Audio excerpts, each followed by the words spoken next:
You are now watching Bleav. Do you believe? BBN, it is time for another episode of Bleav in Kentucky.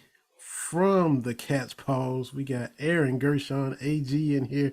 The QB1, Jalen Whitlow, responsible by himself for Mark Stoops' second win against Alabama State. We went into detail about that a few weeks ago. Fellas, how y'all doing? Man, it's a big week. Big week. It's fun not to be playing Northern Illinois and Youngstown State, even though that game got a little dicey last weekend, and a big one in Oxford. Excited to get down there, and it's a big test, but it should be a lot of fun. It's been a fun week. Yeah, it's going to be a big week, man, and I think across the board, in college football, but definitely, with Kentucky, I think this is a huge game. One of those games that can kind of, raise things up even more, I think, if you can go down there and beat Ole Miss at Ole Miss. So that'll be big, but very exciting week, man. I'm looking forward to some good quarterback play on Saturday. Looking forward to how, Chris get, kind of ease back into that role, or it may not be an ease back in, it may be just, back in. So we'll see how that goes, but I think there's some exciting things they're going to do on offense with him being back in there in that run game, kind of starting to, make the right move towards the right direction. I think that'll happen on Saturday. So, yeah, man, good, man. Ready to go. Yeah, jumping back into conference play. Oh, and y'all have seen it. People being probably a little too upset about, well, the defense didn't show up and you only beat them by 8, favored by 3+ scores. But to me, as pissed as Mark Stoops was after Youngstown State, and he was kind of edgy, and even in the call-in show, he kind of had that little irritated vibe all week. I kind of thought, well, is he going to be the same way after this game? And he was not at all. We did good things and just a few things at the end. So he had a totally different outlook going into this game. Yeah, I think kind of the issues that popped up in that game were all really preventable. It wasn't like a lack of talent issue. Obviously, the first drive, they kind of just drove down the field. And, we've seen that a couple of times with slow starts this year. Miami, Ohio, obviously on the first drive of the season, went the length of the field really quick, scored that touchdown. And then, they were behind 9 at Florida, and then they didn't score in the first quarter against Youngstown. So we've seen some slow starts, and that's been a theme. That's definitely something they got to improve on. And then, they're up 14-7 at half. They get a chance to, put some points on the board before the half and possibly double dip, because they would have had the ball. They got the ball first in the second half, and, Lavelle Wright fumbles.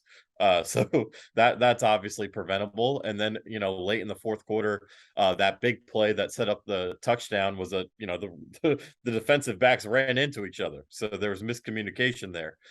So really all the big 3 issues, which was, that first drive, Lavelle Wright fumble, a miscommunication, all preventable. And I smoke fumble. Oh, I'm sorry. Kavase Smoke. You're right. It wasn't my bad. Sorry, Lavelle. But Kavase. Put him in the doghouse. Yeah, actually, he fumbled twice in that one too, because they recovered. He recovered the other one, but all preventable things. I think that's why you saw Mark kind of ease it up this week, and even Brad White today was in a good mood. So I guess they feel pretty good. And Scangarillo had some jokes the day before. Oh, that was good. Yeah, he said that. He said Bill Belichick signs guys off the practice squad every week, so he's obviously going to use Jaquez and Keegan to his advantage this week, as he should. And he's right. I mean, look, Lynn Bowden signed there right before week 1. They played each other, so ain't no rule saying you can't. Get every edge you can. Yeah. How you think, Jalen? You try to condition. If C-Rod suspended, you're out. How you try to stay in shape but be fresh, but you're not playing games. How do you kind of is that a hard tightrope to kind of walk? Yeah, you know how it is, man. You just can't like replicate what it's like to be out there on a Saturday evening or Saturday night or Saturday afternoon. It's just impossible to replicate that. The emotion that goes into it, the mental energy, the mental drain, along with the physical. You can't replicate it, but you can do the best you can. I mean, get a lot of scout team reps, have him take, early on in the process. I'm sure he was taking a huge load of the scout team reps for the defense and for himself just staying in shape. I'm sure he's been getting a lot of running outside of practice. I'm sure he's probably had a slightly different lifting schedule from the rest of the guys when he found out that he was going to, be suspended for four games. If I had to guess, his lifting schedule is a little bit different because those guys go through phases. Even during the season, they go through phases. There's, multiple phases. A lot of people break it down into 4 different phases. So I'm sure his got, tweaked a little bit, with him being out those first 4 games. Like Coach Stoops said, and like Coach Scangarello said, he hadn't been taken to the ground in a while. So that's the thing that you kind of worry about. We saw Cavassier put the ball on the ground a couple of times. And I think the annoying part of it for Stoops is that, things like that, putting the ball on the ground, it just, that's why, those coaches get annoyed. Trust me. They can do it in interception sometimes, but the ball on the ground for running backs is tough as a coach. You don't want to see that. But yeah, so I think, with scout team, and he was getting second team reps, and I'm sure he was doing extra, whether in the weight room or on the field after practice or before practice, whatever it may be, or what have you. I'm sure he's been trying to condition himself, but you can't replicate a warm. Well, actually, I don't know how warm it's going to be in Oxford, but you can't. Be 80, yeah. 80 is perfect. You can't, but you still can't replicate that. Going through pregame warmups, which I think has always been way too much. I don't care what people say. Pregame warmup should not be an hour-long deal or 45 minutes long. It's way too much. It's extremely draining for some guys, especially offensive linemen and defensive linemen. But yeah, so that he hadn't been through that process yet, and there's a conditioning process that takes place. You get some guys who are in tip-top shape going to week 1, and they dog tired, in the game. So depending on how the game shakes out, we know Ole Miss is a tempo offense, and depending on how things work, the defense getting quick 3 and outs, or the defense getting them off the field in 4, 5, 6 plays, whatever it may be, or what have you. Or we don't want to see this, but Ole Miss scoring fast and the offense having to get back on the field. How's that conditioning going to take place with the combining with he hadn't been taken to the ground? I think he'll be fine because I think he's he probably got such a level of motivation that I think he'll be fine. And also last year, the times he had the ball on the ground and whatnot, I'm sure he spent a lot of time in the offseason correcting that. So I don't think it'll be a huge deal. I'm probably going way over my time on this one, but I don't think it'll be a huge deal. I just think it's a process, man. It is. Game shape is a real thing. So we'll see how it goes, but I think it'll be fine though. And I had a question for y'all that I'll save for later, but we'll get to that. Hey, this ain't around the horn. Ain't nobody got no time limits. You ain't gonna get muted or lose. Yeah, man, I can get long-winded on some of those answers, man. But I try to. That's why you're here, man. Shoot, you got that. Yeah, I know. Unique perspective. But as always, sometimes we say at the beginning, sometimes we say it in the middle. But we're coming to y'all courtesy of the Bleav Network, Bleav.com, BLEAV.com. You can listen to us there straight up off the site or wherever you get your podcasts, Spotify, Apple, Stitcher, any place where you can get podcast platforms. And feel free to subscribe and leave a comment. Tell us what you think. That just helps support the podcast. But if you subscribe, you don't have to go looking. It comes to your phone. It pops up. You get a notification. Oh, new episode. Play it. And there we are. In addition to getting us wherever you get podcasts, we're also proud to announce that Bleav is partnering up with TuneIn for Bleav Radio 24/7 to bring top podcasts to a 24/7 radio station playing nonstop sports content. Want to dive in? Check it out here. And it's listen.tunein.com/Bleav Radio, BLEAV radio. So Bleav in Kentucky is going to be part of that. And there's also a Bleav football section of TuneIn. So football fans, the newest way to listen to your favorite Bleav football pod is on TuneIn. Partnering with the audio app to curate a 24/7 Bleav radio station dedicated to nonstop football.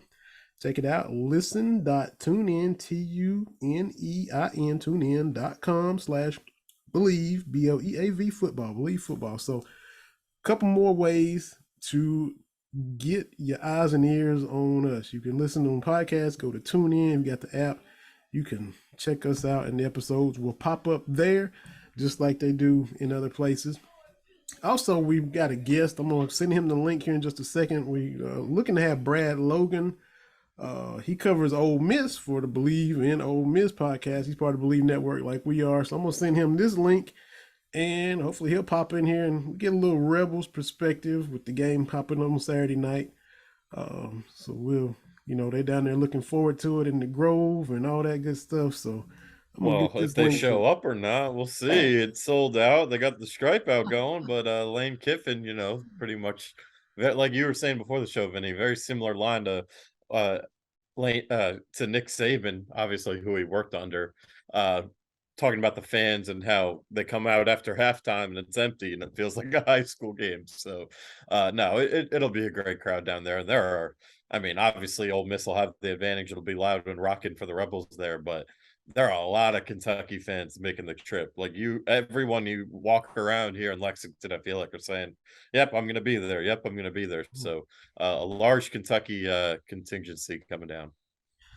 First time playing there in 12 years. So there's that, because in Oxford, because those other couple meetings have been up here, that we don't want to rehash the 42-41 game, but that was in Lexington. So Stoops has never been there. He's the second most tenured coach in the SEC, and he's never been to a game in Oxford. It's crazy. Yeah, even at his other stops, and one door. Stoops always talks about knocking down doors, and obviously the one door they haven't knocked down as a team is the SEC East, and they're working on that this year. But one door he individually hasn't knocked down is he has not won an SEC West road game. They're 0-10 under Stoops. And a lot of those are at Mississippi State, that place, House of Horrors. Just haven't won there since 2008. I bet Jalen, I know you had to have played there at least once, right, Jalen?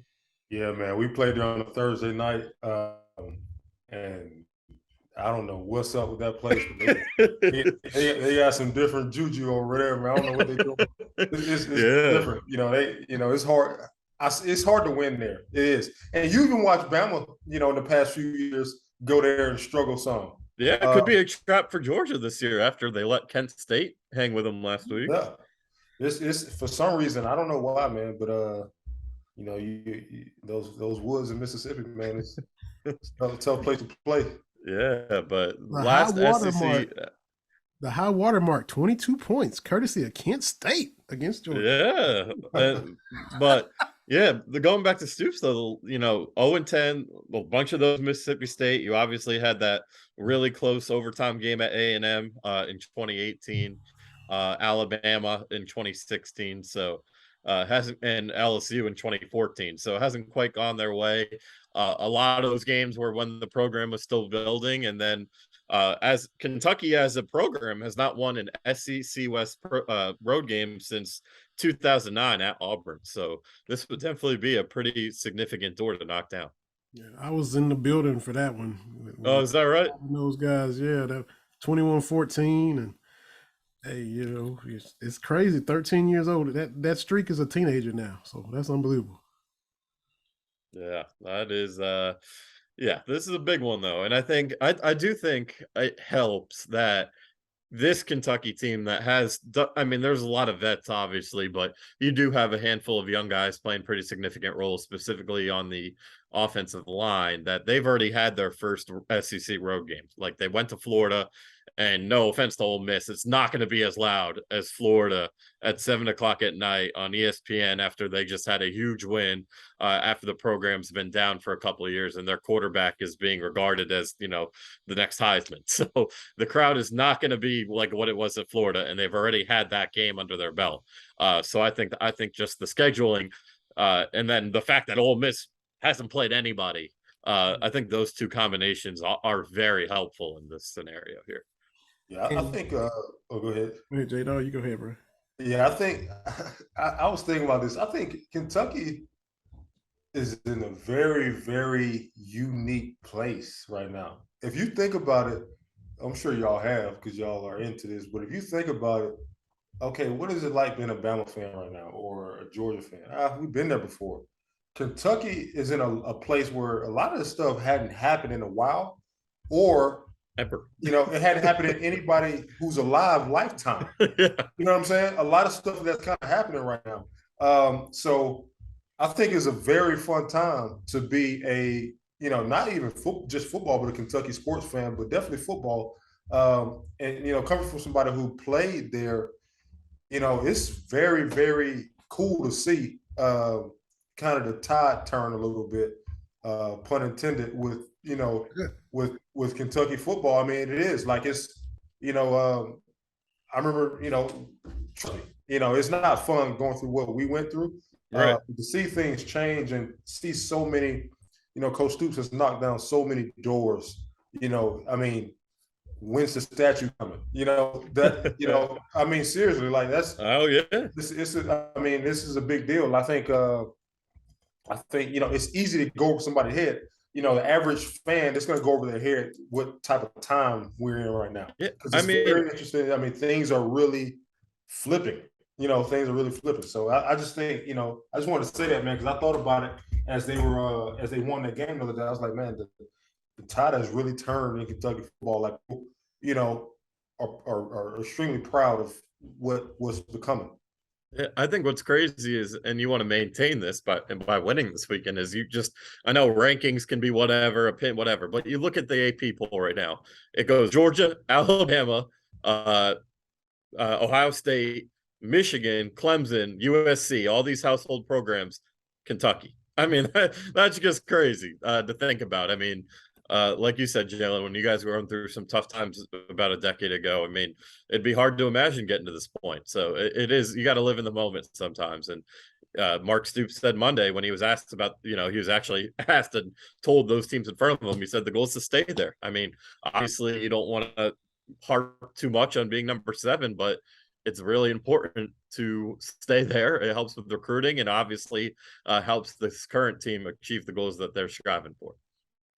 And I'm the old head on the podcast, and this 7 is the highest they've been ranked since 1977. And that's the year I was born. So that was a few months before I was even born, the last time they had such a high single digit beside of their name in the poll. So that's crazy. I've heard, my dad used to talk about that 10-1 team with Derek Ramsey and Art Steele and all those guys. They able to have Derek on my other podcasts and chopping up with him a little bit. So you heard about all these names and to see a team actually, equal that. The old timers will still, give them the nod, but to see a team win 10 games a couple times, for the first time in my lifetime, it is a new script. Flip the script is flipping, like Jalen said. It's great times to be witnessing this. It is, man. Yeah, it's really, you have a chance for it to be the 3 best Kentucky teams of all time to be this one, 77 and 1950, where they were 10-1 and beat number 1 Oklahoma in the Cotton Bowl. Yeah. So crazy. And even though, some people just aren't happy unless they're negative and fussing about stuff. And some maybe are a little hesitant to realize that they are as good as they are and still just kind of, are we ranked 7th? Are we that good? Ole Miss is good. Like you said, Aaron, they haven't really played anybody, but if you quit just focusing on Kentucky and look at the bigger picture, people in Oxford are probably saying the same thing. Well, we only beat Tulsa by 8 when, Kent State put 22 on Georgia. Oklahoma lost. So, it's happening everywhere. Every team got stuff that nobody's perfect, but the Kentucky fans just want to look at, we got this and this and this wrong. Yeah, they want to nitpick. Again, I go back to all those things last week were preventable. That kind of even let the game be close. The fumble, the first bad drive, and a miscommunication where two guys bump into each other. I mean, all things that can get cleaned up in a week of practice. And we saw how well Kentucky's defense played the first 3 weeks. And outside of a couple of possessions, they still had a pretty good game last week. And like you said, I mean, Tulsa, who came into that game one of the best passing offenses in the country, so I got to give them credit there. Their quarterback got hurt in the first quarter. They made that game close with the backup quarterback. And it's not like a backup SEC backup quarterback. It's a Tulsa backup quarterback. No offense to whoever that is.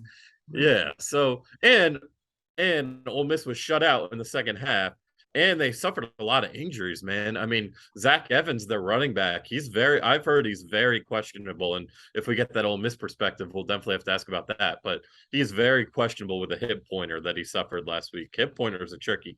Their center is probably not going to play. Their top pass rusher is out. Most likely. And that third running back, Bentley, he's out. So, they've got their own issues to work out. And Kentucky, with C-Rod back, I mean, outside of JJ and obviously the guys who are lost for the year, they're in a pretty good shape health-wise. But really, you can't read in too much to last week. Honestly, my biggest takeaway from this week was and Jalen, I want to ask about this. The 5 sacks, which always stinks, but man, overall the protection seemed a little better, and I thought that was by far, maybe not by far, but definitely Will Levis's best game of the season so far.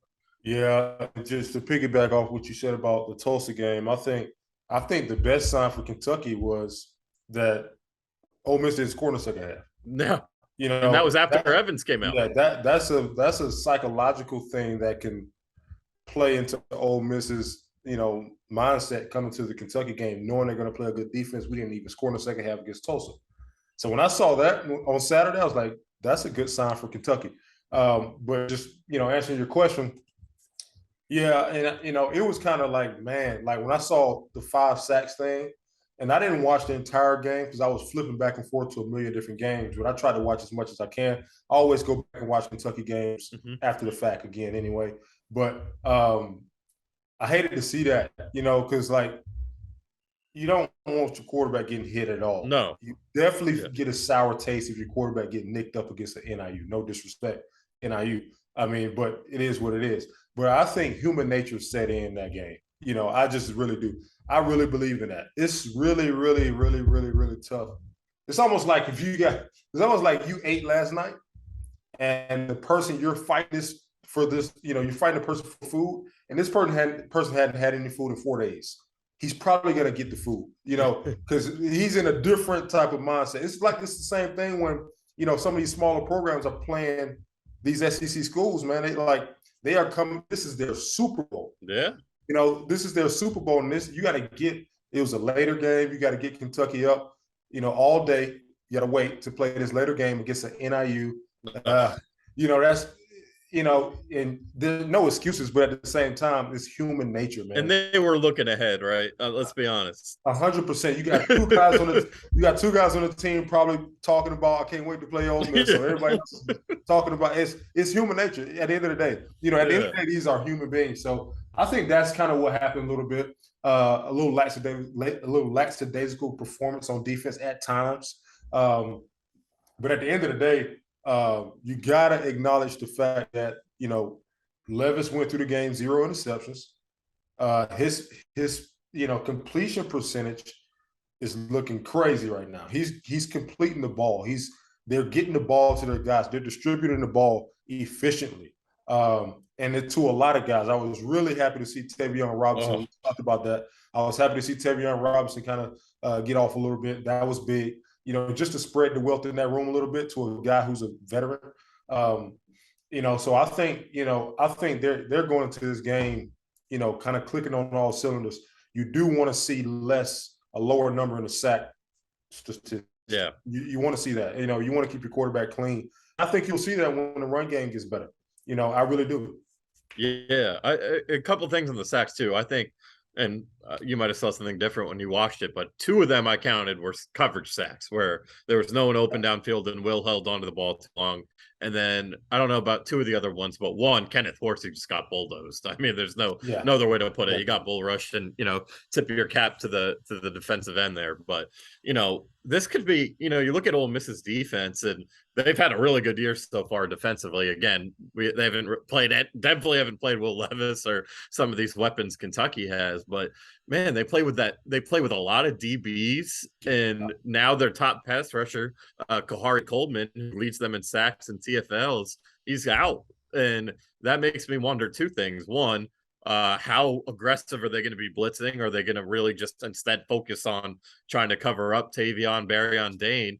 And 2, man, I mean, Chris Rodriguez, he should eat against this front. And he has, I mean, maybe there's going to be some rust there, but he also has, 4 games they didn't play, and he's going to be healthy. I mean, he's going to be compared to Cavassier, Lavelle, and anyone else that's touched the ball a lot, he's going to be fresh these last 8 games. Yeah, he's going to be fresh. And, Ole Miss running that 3-2-6 type defense. Yeah, it's funky. It's really funky. They got a lot of smaller bodies on the field. But the thing is, and people, always ask, how does that even work? Well, it always look, a lot of times it'll look like a 5-6 man box or 7-man box in some cases with Kentucky playing fullback and tight ends. And there's always this mystery guy adding on to the box coming from somewhere.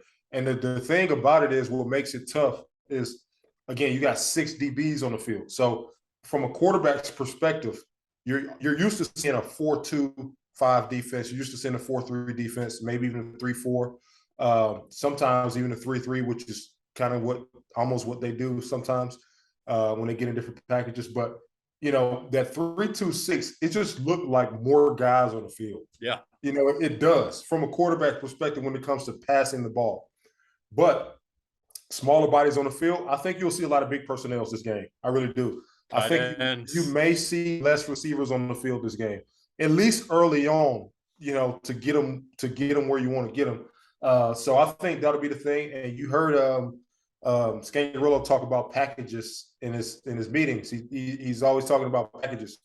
2 backs, 2 tight ends, whatever it may be, 1 receiver and 3 tight ends, whatever it may be. You always hearing him talking about different guys he can put in different positions. He's 14 personnel. Yeah. So he got the 14 personnel, the 22 personnel. May see some 23, but he got some personnel stuff up his sleeve. I think that he's going to break out this game. I really do believe it. You can bank on that. Oh yeah, you can bank on that. I mean, obviously with Chris coming back, but with them running a 3-2-6, they're gonna test Ole Miss's manhood a little bit, I think. Yeah. And if Ole Miss want to respond by adding bigger bodies or putting guys, in a box, then Will Levis is also throwing 80% completion percentage at times. So Ole Miss got to make a decision. So I think it's going to be a chess match a little bit, between coordinators. But I think Kentucky has the horses right now. Yeah. To be, I think my prediction is Kentucky beats them. Pretty. I'm not gonna say it's going to be a blowout, but I think it's going to be. You're gonna say, yeah, Kentucky definitely owned them a little bit. They won that game. Yeah. I think it's going to be that. Personally. Yeah. I just think some of the, and we're sure we'll get to it, but some of the injuries Ole Miss has. I mean, obviously, I don't want to take, J.J. Weaver's a big loss, and we saw that kind of hurt the run defense last week a little bit. But man, if they're without their top pass rusher in this game, which it sounds like they're going to be, that's just, and their top safety, Otis Reese, is out the first half. He had a targeting call. Yep. So it's tough, and Kentucky's got, like you said, I just think with Chris back, man, this offense is dynamic. Yeah, you mentioned, all the stuff that was preventable last week, and maybe because there was a lack of focus. We harped on the smoke fumble, the Upshaw drop before that, and Bates too. They had grass for days. Yeah. So you factor that in. And then, like y'all had both touched on, with C-Rob being out, you can't play him. Scangarello literally has stuff up his sleeve that he hasn't shown because he can't show it. So there's nothing on it. If Ole Miss hasn't seen it, they can try to maybe guess and assume what he might do. But he literally, like y'all said in his interview, got some packages that they've been been working on all summer, but can now finally put it in a game when you get the personnel for it. Yeah, and I think, Juton McClain's back healthy too. And that's a guy Scangarello talked really highly of, throughout the summer and in the spring. And, he's a guy I really think the plan going into this year was Chris Rodriguez is your starter and Juton is your third down back / your RB2. And I think now that plan is going to start taking shape and they're going to start seeing a lot of that. So I think he's a name to watch. And I think arguably is the best receiving back in that room, and they want to get more pass catching out of the backfield. That's something they haven't really been able to do yet.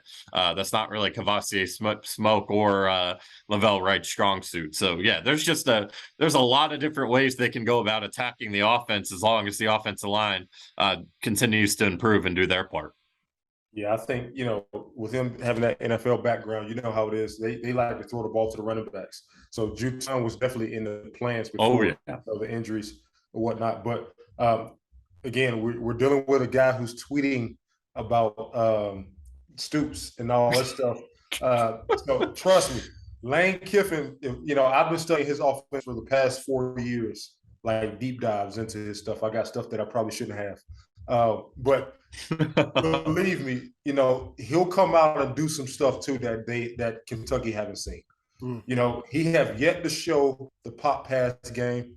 He has yet to show the double move game, the screen and go game. Once they get tempo, and mark my words, you'll see this on Saturday. Once they get tempo running, if they're able to get a rhythm, which obviously Kentucky hope they don't, but once they get that going and they're snapping the ball with 32 seconds left on the play clock, watch out for the screen and go. Watch out for the pop passes. Watch out for the trick plays, and watch out for the max protection deep shots on the post and the deep balls. That's just what they're gonna do. That they're gonna do that. Trick play coming early. Lane Kiffin is Lane Kiffin. Just from the years of me watching him, and I'm sure these are staff at Kentucky know this because this is their job. But for me, who got some information from that I probably shouldn't have. I'm just telling you, this is what's coming, and it's out there. A lot of these high school coaches are in these databases; they got it. But that's what's coming from. Once they get the tempo rolling, he's gonna break out the pop passes, the screen and goes, that type of stuff. Yeah. To try to get some points, some cheap points from him. But I think they got a quarterback this year who's not as good as a passer as they've had in the past, but he can run, but he's not as good as a runner as they've had in the past. So I think Kentucky will kind of do a good job at, making this guy throw. They haven't shown to be able to throw the ball on a consistent level.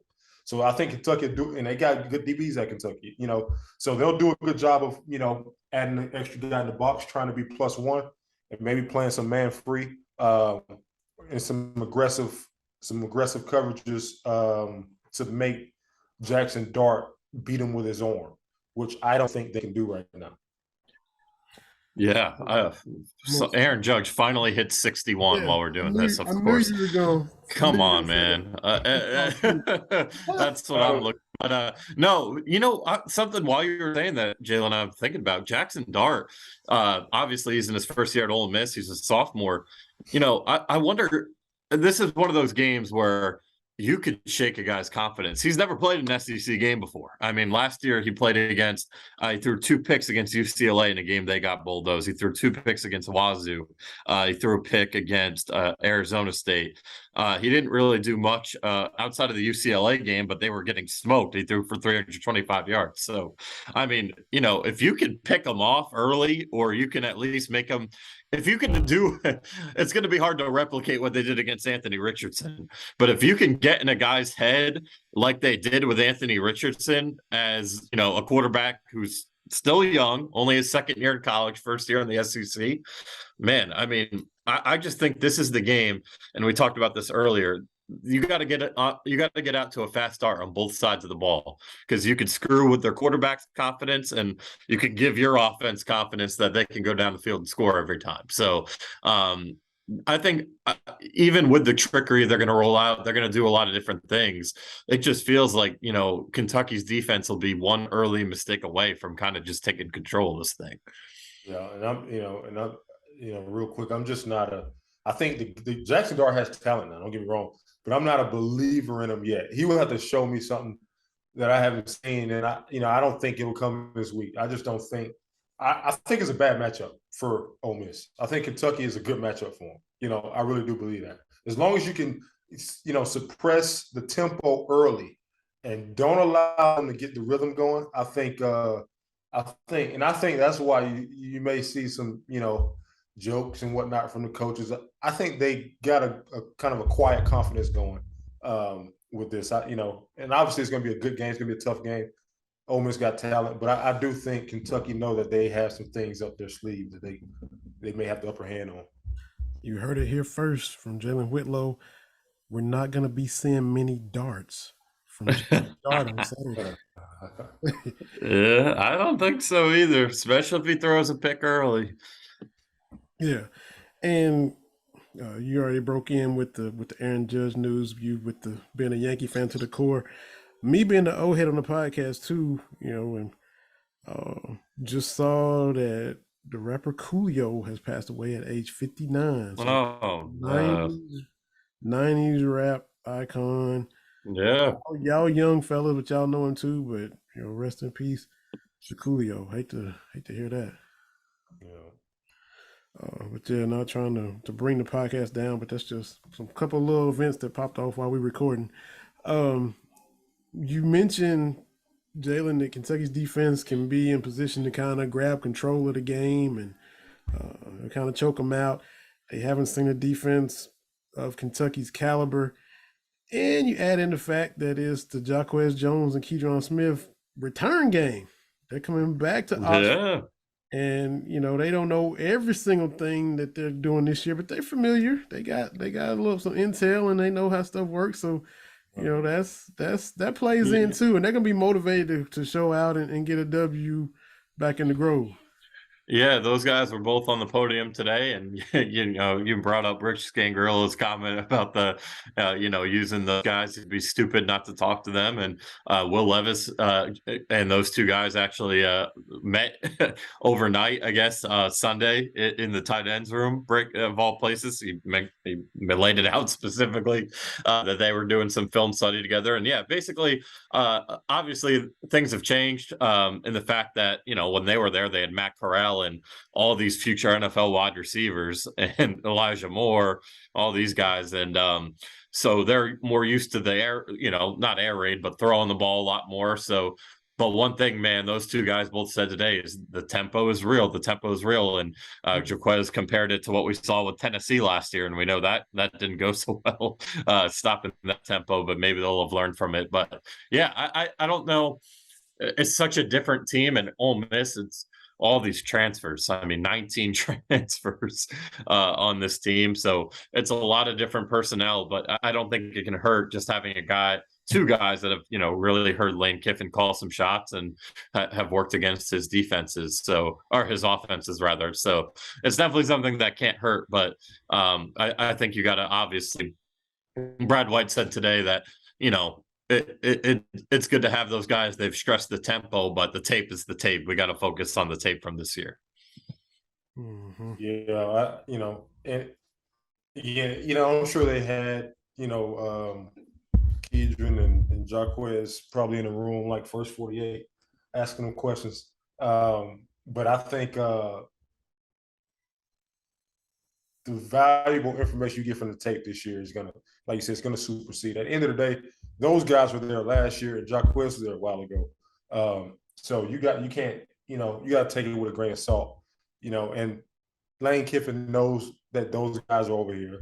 So, you just got to expect something different. We're dealing with one of the best offensive coordinators in the game right now. So, head coach too, but, he's a great play caller. Mm-hmm. So, you ask them questions and you try to get as much information as you can out of them. But at the end of the day, the eye in the sky don't lie, as they say. You got to take the film and run with it. And with y'all running down, kind of how low key depleted they are, Ole Miss from the injury standpoint. From an NFL standpoint, maybe kind of like the Bills were going into that Miami game. Which the Bills were on the road, but Miami won. Miami gutted it out. Tua was concussed, or his back was hurt, or whatever. But the Bills weren't at full strength. Hyde's already out for the season and all that. And now Ole Miss got a lot of key pieces that maybe just going to have to force them to play one way, whether they just get the ball forced down their throat or not. They might not have a choice, and that matters. Their depth is already taking a hit, and they haven't really played anybody yet. This is their first ACC game, and the whole thing. Tulsa put up yardage and points, and so a lot of stuff is in Kentucky's favor. Yeah, there is. I mean, it's going to be a lot easier said than done, but I just can't get over if all those injuries result in guys missing time. It's not like those are significant. I mean, your starting center, the guy who, your quarterback trusts to snap you the ball every play, potentially, I guess they kind of platoon the two running backs. So, one of their stable running backs there, and then, their top pass rusher, and then one of their top DBs is out for a half. So it's a lot to overcome, but it's tough. And I don't know, Jalen, did you ever play an 11 a.m. start either at Mizzou or one of those Central Time Zone games? I think Mizzou. Yeah, they kicked our ass too. It can't be easy, and they're staying an hour away from Oxford and Tupelo, where I'm staying too. Yeah, they got to chill with that 11 a.m. start. I know, especially top 25 match, top 15 matchup. Yeah, the Kentucky game should be an 8 p.m. game. 7:30, 8 p.m. Whatever they do, it should be a late game, man. They need to take LSU and Auburn and throw it in the trash. Nobody wants to see that, man. Oh man, Auburn's awful. Auburn is like, my family's from Alabama. I go watch football on Saturdays. I like to check out, see how Auburn's doing, man. And I cringe when I see Auburn. It's bad football. The uniforms are terrible to me. It's just nothing. I don't like Auburn. That game was so ugly last week. Auburn don't know how good they had it when they had Gus Malzahn. They let Gus Malzahn go. They didn't know, because Auburn's not a program that you can consistently, unless Malzahn is the head coach. I mean, you may go now. They may end up hiring Prime. They may end up, that'd be fun. Yeah, but but anyway, Kentucky should be playing later on in the day. The 11 a.m. starts. We gotta get that out of here, man. That's early. It is like the wake up call in the mornings. I mean, most guys are up at 5:30 a.m. because we got an 11 a.m. game. And sometimes even at 5. You got to eat early. It's just a beast. So it's definitely for the teams that practice later in the day during the season. They gotta figure that out. And sometimes I know it's high pressure. Look, it's supposed to be amateur sport, college football and all this, but it's a business. And people get caught up in that, the ADs, administration, the coaches and all that. You just mentioned Gus Malzahn. Dude got fired after 8 consecutive winning seasons. You flash back to Nebraska. Frank Solich got booted after going 9-3 because they thought same with Bo Pinelli.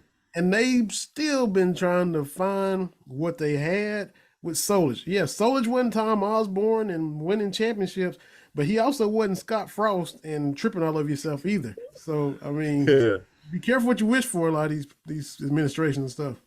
Yeah, like I said a couple of weeks ago, I think I said it on here, Kentucky did a very, very good job of being patient with the process, and it's paying off now.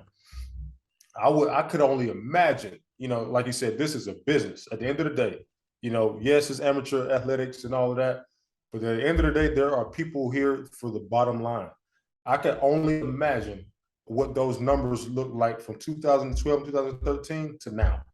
I mean, I can only imagine. I mean, they owe Stoops, times 10, what he's been able to do, not only for football program, not only for the athletic program, not only for the university, but for the city of Lexington in general, the state of Kentucky. He's done a lot, man, for, when your football program is doing well, everything else is afloat. Yeah. I just heard a stat today that Jackson, Mississippi is up like, somewhere between, 25 to $30 million Wow. since Deion Sanders has gotten there, since he's gotten to Jackson, Mississippi. The economy? Just for the football. Yeah, the economy in Jackson, Mississippi has been, mega boosted since Deion, so again, and everybody knows this. I'm sure y'all know this, but this is a real business, and people are doing big business. So, that's the thing. So, they stuck with them, and it's paying off. Just got a message from Brad Logan. I think he's about to hop on, so we let him in when he does hop on. I was thinking he wasn't. I was about to give up on him, but he just messaged and said, "Are you ready?" And I said, "Yeah." So look like he's about to hop on in here in a minute. So we will get that little bit of Ole Miss perspective. So hopefully that'll be good for the listeners too. While we wait for him, we gotta go ahead and talk about our friends at La Terrain. Gotta get you a good timepiece. Go to laterrain.com, LA-TOURAINE.com. Put out the link to the episode a couple weeks ago, and they tweeted and said so much La Terrain fam on this podcast. So they familiar with you guys. We're familiar with them. Go to the site. If you got a question, hit them up in the chat. Ben and Dave will answer your question about whatever timepiece you're looking for, the Seafarer, the Atlas, the Voyager. They got so many different styles, so many different bands, affordable, made with quality and pride, and it goes on your wrist and accentuates whatever look you're trying to go for. So go to laterrain.com, tell them you heard about them on the Bleav in Kentucky podcast. Also, we mentioned all the different platforms where you can hear us. Forgot to mention the Sea of Blue. They put each episode on their site. We appreciate them. You go to seaofblue.com and you'll see the link to and a little article. They always put a little write-up about whatever we talked about, and then all the ways you can have access to the podcast. So appreciate everybody that helps get this podcast out there to the people. And we hope to have Brad Logan on here in just a second. Going back to your boy Aaron Judge, did you think maybe it wasn't going to happen when they walked him 4 times? They gave him that Barry Bonds treatment. Man. It was happening. They, they clinched the division last night, so you can start swinging for the fences a little bit. And two, I think everyone's like, oh, he's pressing. The dude had a 580 OPS during his pressing time. So happy that he was able to finally get it.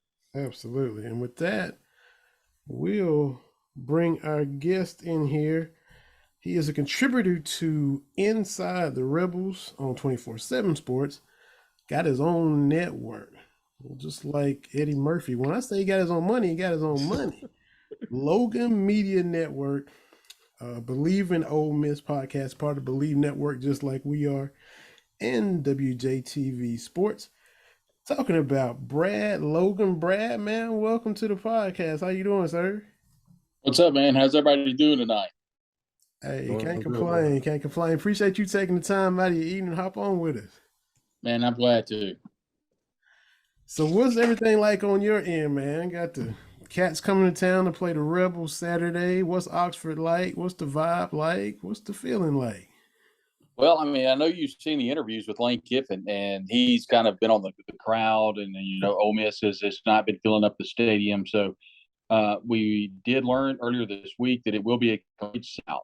So we expect a big crowd in Oxford. And if you're looking fast forwarding to the weather, it's about high, 78, 79 degrees, and 11 o'clock kickoff. It'll be a raucous crowd, and that's because of what Mark Stoops has built at Kentucky. I think what Mark has done is phenomenal. And I think that the good folks of Kentucky probably have something to worry about by the end of the year. But I think a lot of people will come calling. He's built a dynasty there in the Bluegrass State, and I expect a great game on Saturday. Little surprised the line has jumped all the way to 6.5 points. I do not foresee Ole Miss winning by that margin if they do win it all. I think it's going to be a close one. I think it's going to be a great SEC game, and it's 11 o'clock kick right after college game day on Saturday. Yeah, Brad, and I think one of the main questions fans here in Kentucky are looking at and looking for Ole Miss perspective on is the injuries with Ole Miss. It sounds like, Zach Evans has the hip pointer, the center is down, pass rusher. What have you heard on those guys?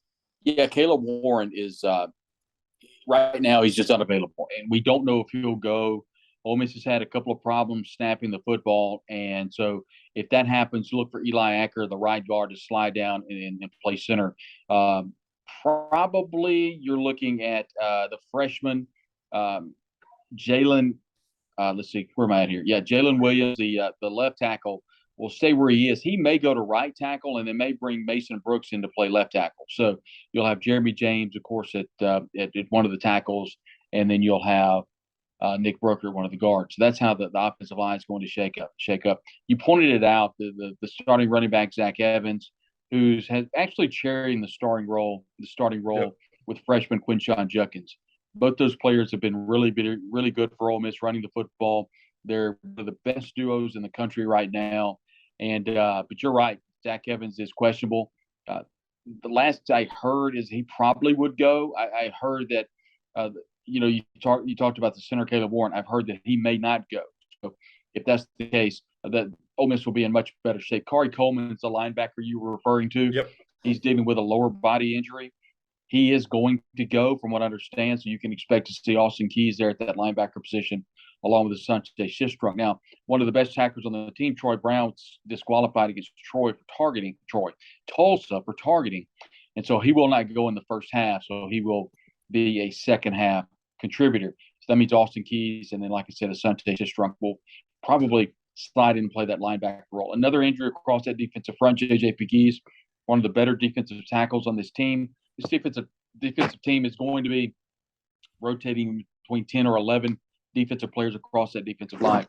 J.J. Pegues dealing with an ankle injury, so he is going to try to go from last week. We heard he did not play last week. In fact, neither of any of the players that we discussed that were injured played last week against Tulsa. They tried to get another week under their belt before Southeastern Conference play started.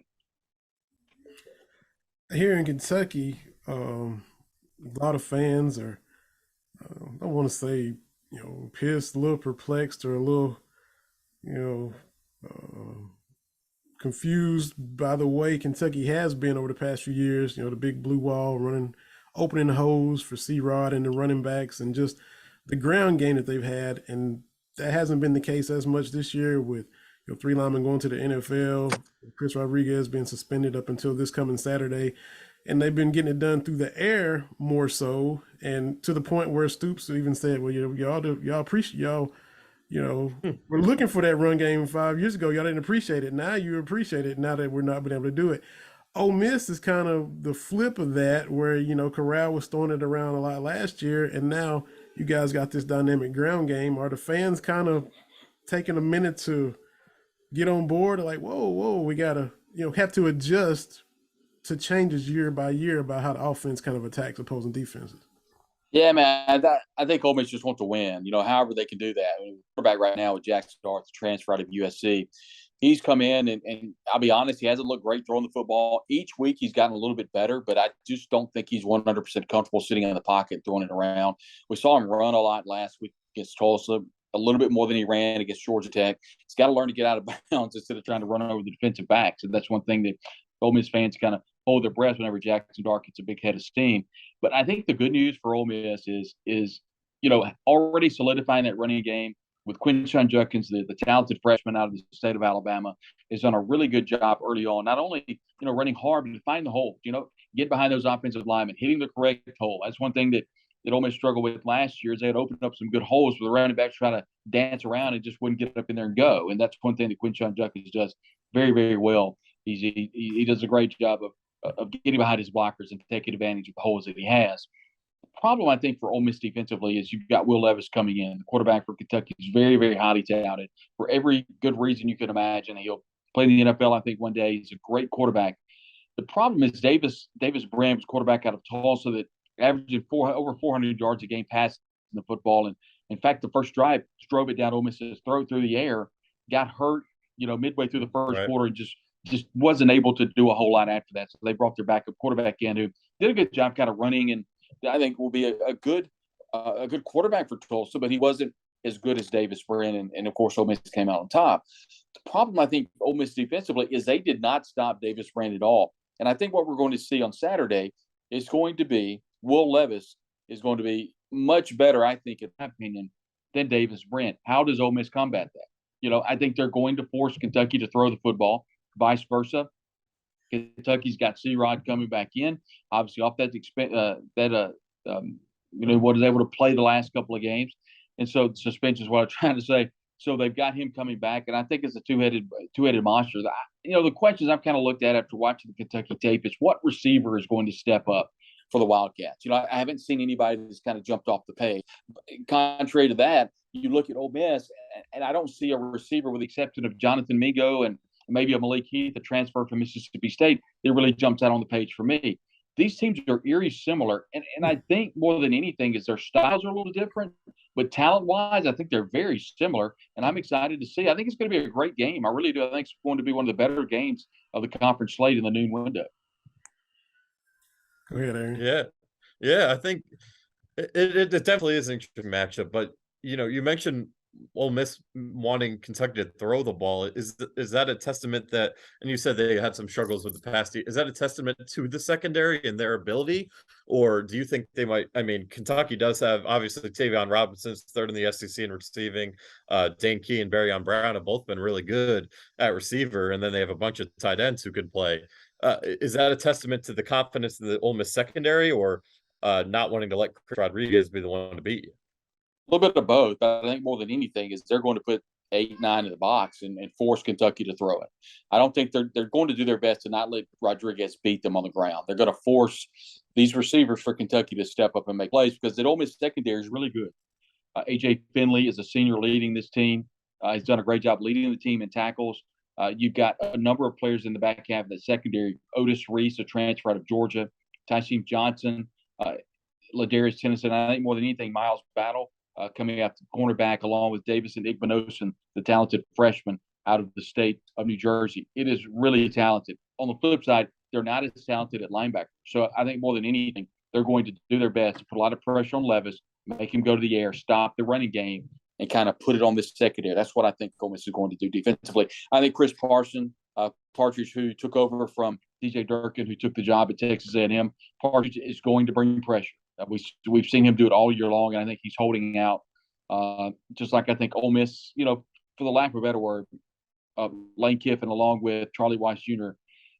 I think they've held some things for Kentucky. They understand that this is what matters. I mean, not to say that Tulsa and Troy and Georgia Tech didn't matter. That's not what I'm saying. But the rubber meets the road because this game on Saturday, if Ole Miss gets past Kentucky, Auburn turns around and can beat Vanderbilt the following week, then all of a sudden you're looking at a team that has Arkansas, Alabama, Mississippi State, and LSU remaining. That's an opportunity to have not only a good season, but a great season. If they can't get past Kentucky, then all of that's kind of off the table, just trying to scrap around and make an Outback Bowl. But as long as you beat Kentucky, you go forward, you can beat Vanderbilt and then beat Auburn and then roll the dice with Texas A&M and then Alabama coming up. You just kind of shoot your shot. You're alleviating that landmine. They haven't had that landmine so far with Troy and, of course, with Tulsa and Georgia Tech on the road. So far, they've done well with that.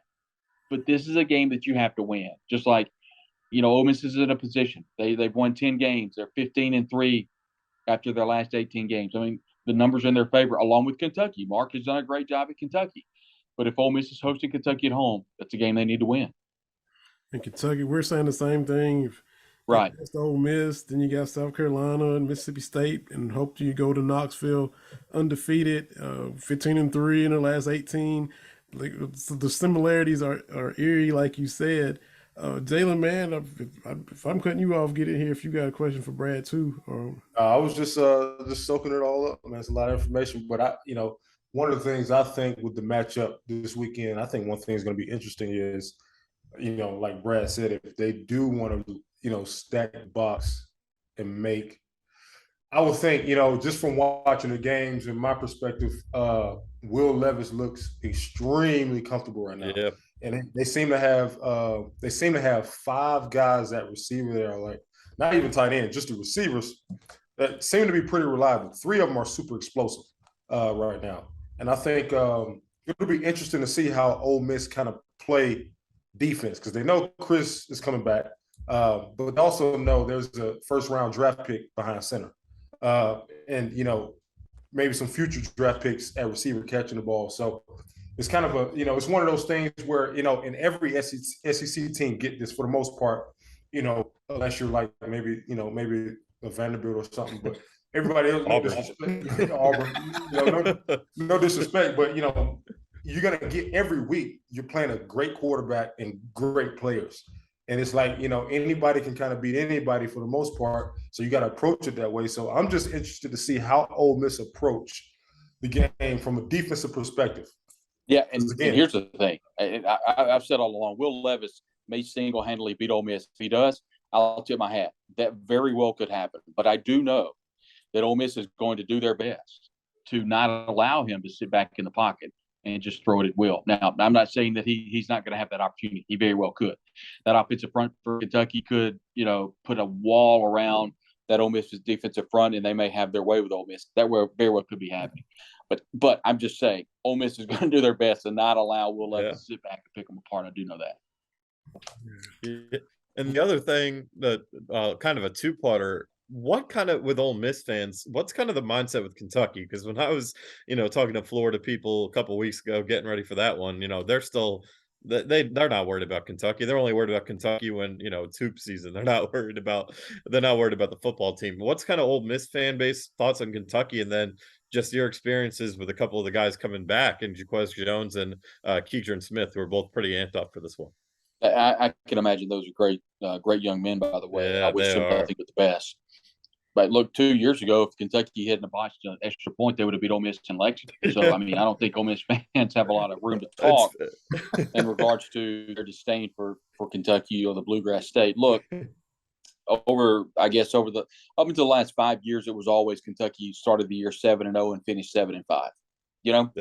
And Mark Stoops kind of changed the culture, and it's not easy to change cultures, guys. That it's hard to come in, especially when you've got someone with an ego like John Calipari right down the street, and it's hard to turn that. And Ole Miss doesn't have that here. The cash cow is football, and there's no doubting that. And so that's not something Lane Kiffin has to fight. But from Mark Stoops' perspective, I have a lot of respect for him that he's been able to do that. He's turned it. I'm not ready to say Kentucky's a football school, but I'll say this. Kentucky is not a team that everybody laughs at. Kentucky is not a team that Ole Miss and its fans are not respecting, because specifically over the last 5 years, Kentucky's been the team that's all of a sudden it's 8-0, 7-1 down the stretch.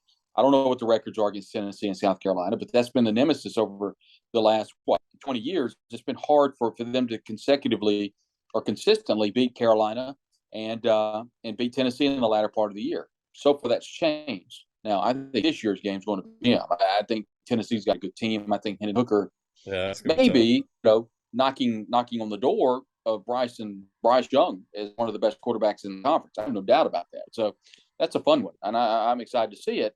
But to answer your question, Ole Miss fans are not at all looking past these Wildcats. I can assure you. I know none of the media, the number of shows that I've been on this week, whether it be Kentucky media or Ole Miss media, everybody's excited about this, and I really do believe in 15-3. That's the number that I keep coming back to. Yeah, these teams. Ole Miss and Kentucky, they don't have the greatest history in college football. They don't have the records that maybe the Floridas or the Auburns or the Alabamas have. But over the last 10, 15 years, these two teams have been upper part of their conference in regards to their regions or, side, east, west, what have you. And I think they're very similar. And I think, like I said, I just keep coming back to it. I think Saturday's just going to be a fun football game. for if you're sitting in somewhere in Iowa or Idaho and you're looking for college football, 11 o'clock on Saturday on ESPN, you're going to want to be tuned in because I think it's going to be a fun game. Yeah, I agree. Go ahead, Vinny. I was just going to get a couple quick things about you, Brad, before we let you go. Are you born and raised in Mississippi, or did you move to Mississippi, or? Yes, I am. I've lived here in Mississippi all my life, and I've been blessed to cover a number of teams in Mississippi, both Ole Miss, Mississippi State, Southern Miss for the Clarion Ledger, and then, of course, I have a master's degree from Delta State University, which Delta State won the national championship back in 2000. And, the state of Mississippi, along with our historically black colleges, with Mississippi Valley, who's got a storied history with Jerry Rice, with Willie Otten, and so much they've been able to do. And now a lot of the spotlight is on the city of Jackson because of what Dion has brought to Jackson State. And so there are a lot of great programs in Mississippi. And I haven't even talked about our junior college programs. You look at what Jones Community College did, junior college did last year. That's won the national championship. East Mississippi, Scuba, on Netflix. That was awesome, man. Last Chance U, and so Mississippi is a very, very rich place for college football. And not only our high school football, which is, as you guys know, the state of Mississippi churns out more per capita in the NFL than any state in the United States. So, yeah, grew up here, and I love the state of Mississippi. I love our football, and really excited about Saturday. And two, I know you still basking in that glow. So just go ahead and tell us how happy you were when Ole Miss barely gets into the College World Series, but y'all mow everybody down. Oh, that was awesome. And hoist that trophy. So, I mean, I know y'all still proud about that happened, over the summer. So they barely got into the SEC tournament. Yeah, and they barely got into the NCAA tournament. And then they barely got into the College World Series. So they just kind of backdoored their way all throughout the regionals and then hoisted the trophy at the end of the year. I mean, after Mississippi State took 2 out of 3 and Arkansas took 2 out of 3, the season was over. And Mike Bianco knew that, and everyone that covered the program knew that. I mean, it's all about going after a coach. I mean, you're looking at the hot board now. You're looking at Cliff Godwin from ECU. You're looking at Dan McDonald from Louisville. Those were the 1 and the 2s. And so it was over. And all of a sudden, they got hot. That's what Tim Elko, the senior first baseman, I think the home run record for Ole Miss. He kind of made the comment, "Don't let the Rebs get hot," and they did. Yep. And they ran rough shot through the College World Series. They were the best team in the country by the end of the year, and that's all that matters. And it is absolutely, it was fun to cover, and I enjoyed following that team, and it was fun to watch for sure. Now, about a decade before you guys, we had a similar situation with Kentucky win the national championship in basketball in 2012. The hated rival Louisville wins it in 2013, even though it's, had to get vacated and all that because of all the issues. But anyway, y'all had Mississippi State win the College World Series, followed by Ole Miss winning the College World Series. I know Auburn and Alabama with the Egg Bowl gets more national notoriety. I'm sorry, the Iron Bowl gets more national notoriety as far as fans are concerned. But tell us a little bit about that Egg Bowl, because I always watch that thing on Thursday because it is pure hate and it's just so fun and intense. So just tell us about the Egg Bowl and what it's like and the atmosphere and the vibe of that, man. Yeah, with the exception of maybe a handful of years, I've been to every Egg Bowl since 1987. Wow. And it is absolutely pure, unadulterated hate. I mean, it crosses family lines. It's mother and father. I mean, it's father son. I mean, it's in every family and every fabric in the state of Mississippi and all throughout. So I mean, it's pure hate. And so it's one thing. It's kind of gotten better when Dan Mullen left and went to Florida, and then Hugh Freeze left and went to, he got fired and then he ended up at Liberty. Anyway, so it was between Hugh Freeze and Dan Mullen, they really got fired up and they went after each other's throat. And when Dan Mullen talked about school up north, and that just fired up the Mississippi State fans. It's not near as vitriolic as it was in the mid-2000s with Dak Prescott. So Mississippi State and Ole Miss were, I think, 1-3 in the college football playoff back in 2014, and that's when it was at an all-time high. So, it's been so much fun. I look forward to that game every year. But as one of my Ole Miss fans told me last year, it's like going to the dentist getting a root canal. No. The end result's probably going to be okay for Ole Miss, but it's the point of getting there that makes it so painful. Exactly. And this is Kentucky's first trip to Oxford in 12 years. Stoops is the second most tenured coach in the SEC and still hasn't been to Oxford. So for the Kentucky fans that are going to go down and make the trip, for those listening who aren't making the trip, just paint a picture of what that experience is like at the Grove and why it has deservedly earned this great reputation that it has. Well, it's going to be a lot of fun for a lot of the Kentucky fans. Being the early kick, there are a couple of things that you'll have to do. I'm going to make the assumption that if you're not staying in Oxford, you may be staying on the Outer Banks, maybe in Batesville, Grenada, or possibly Holly Springs. So that means you're probably getting up at 7 o'clock driving in.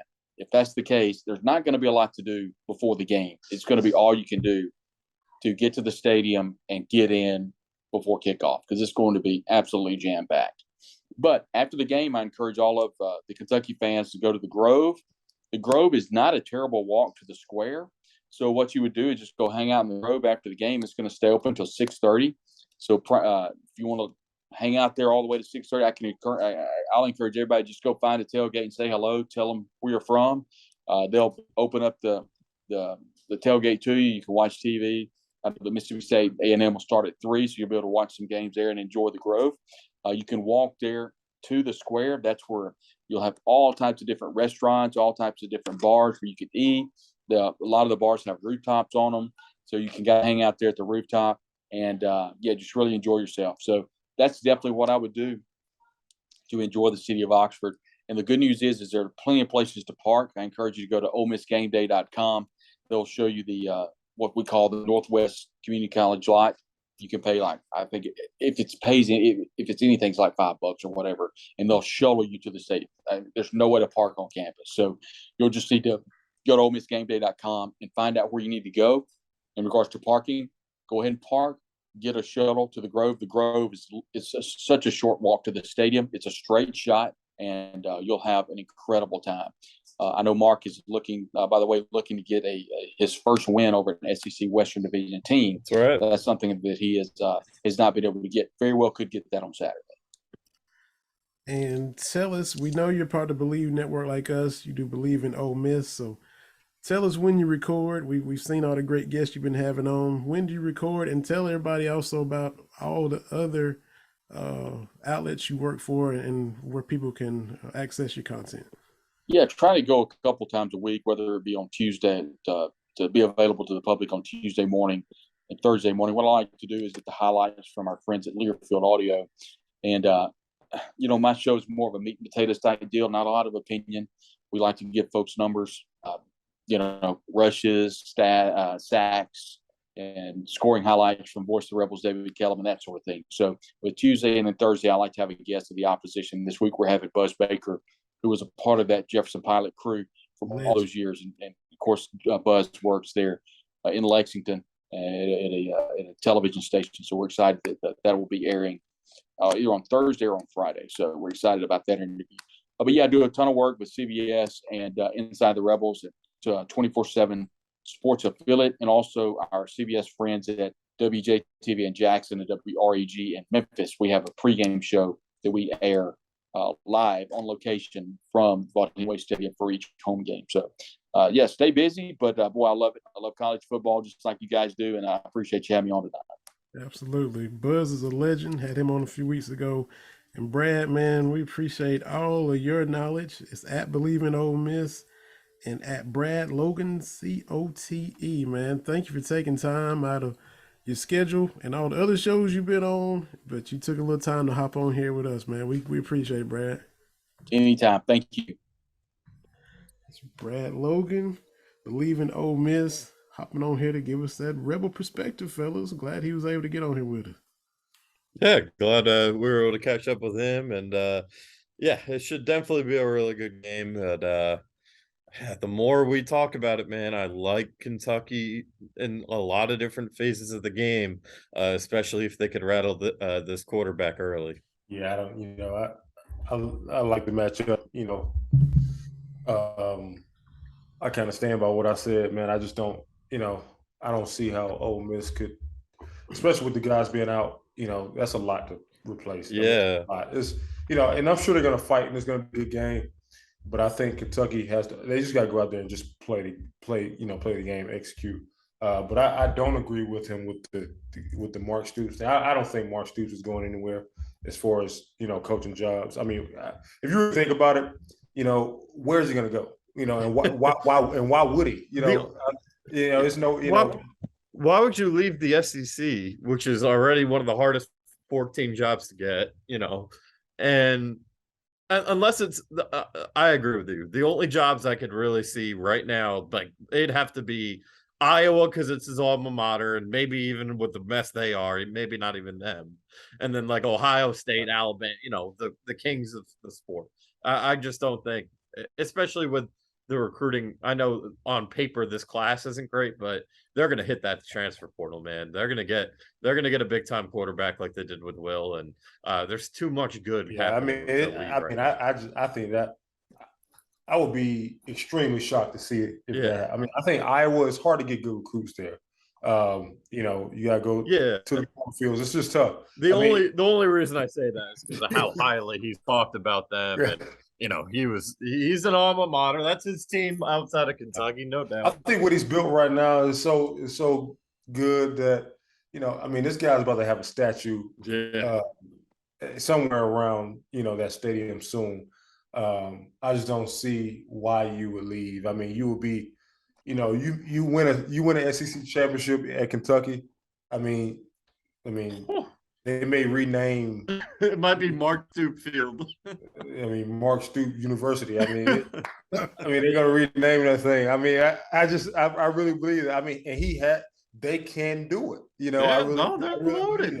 So I just don't think, even if Bama came open, I mean, who want to follow in those footsteps? I mean, you know what I'm saying? It's nothing you can't do anything but go down. Realistically, you're not gonna, you can't outdo that. So I just don't understand, why. And I see people online talking. Now the thing is, with all these jobs popping open, is I tweeted the other day, Brad White. I know, for Georgia Tech. Brad White for Georgia Tech, Nebraska.